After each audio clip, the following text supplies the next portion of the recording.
திருவண்ணாமலை அருகே அரசு பேருந்து மீது கார் மோதிய விபத்தில் 2 பெண்கள் உட்பட 3 பலியான நிலையில் விபத்து தொடர்பான சிசிடிவி காட்சிகள் வெளியாகி உள்ளன. இதுகுறித்த கூடுதல் விவரங்களை எமது செய்தியாளர் மணிகண்டன் வழங்க கேட்கலாம்.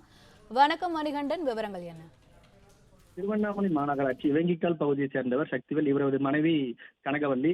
சக்திவேலின் தாயார் பவுனம்மாளுக்கு உடல்நிலை பாதிக்கப்பட்டுள்ளதால் நேற்று காலை பவுனம்மாளை விழுப்புரத்தில் உள்ள மருத்துவமனைக்கு சிகிச்சைக்காக காரில் அழைத்து சென்றுள்ளனர். இந்த காரில் சக்திவேலின் தம்பி கோவிந்தராஜ், அவரது மாமனார் கலைவாணன், கனகவல்லி ஆகியோர் பவுனம்மாளை விழுப்புரத்துக்கு அழைத்து சென்றுள்ளனர். அப்போது திருவண்ணாமலை அடுத்த ராஜநாங்கல் பகுதி திருவண்ணாமலை விழுப்புரம் நெடுஞ்சாலையில் கார் ஓட்டுநர் எதிரே வந்த விழுப்புரத்தில் இருந்து திருவண்ணாமலை நோக்கி வந்த அரசு பேருந்து மோதி விபத்துக்குள்ளானது. இந்த விபத்தில் முன்பக்கம் சிக்கிக்கொண்ட கார் சிறிது தூரம் இழுத்துச் செல்லப்பட்ட நிலையில காரின் ஒரு பக்கம் மேற்கூரை முழுவதும் நசுங்கி சேதமானது. இதில் முன்பக்கம் அமர்ந்திருந்த கனகவல்லியில் தலையில் பலத்த காயம் ஏற்பட்டு சம்பவ இடத்திலே பரிதாபமாக உயிரிழந்தார். பின்னர் விபத்தில் படுகாயமடைந்த கோவிந்தராஜ், கலைவாணன், பவுனம்மாள் ஆகியோரை 3 பேரையும் மீட்டு திருவண்ணாமலை அரசு மருத்துவக் கல்லூரி மருத்துவமனைக்கு சிகிச்சைக்காக அனுப்பி வைத்துள்ளனர்.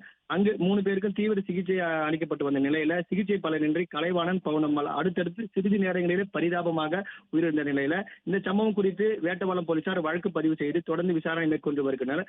அரசு பேருந்து கார் மோதி விபத்தில் 3 பேர் உயிரிழந்த சம்பவம் வேட்டவாளம் மற்றும் திருவண்ணாமலை பெரும் சோகத்தை ஏற்படுத்திய நிலையில இந்த விபத்துக்கான சிசிடிவி காட்சிகள் வெளியாகி பெரும் அதிர்ச்சியும் பரபரப்பையும் ஏற்படுத்தியுள்ளது.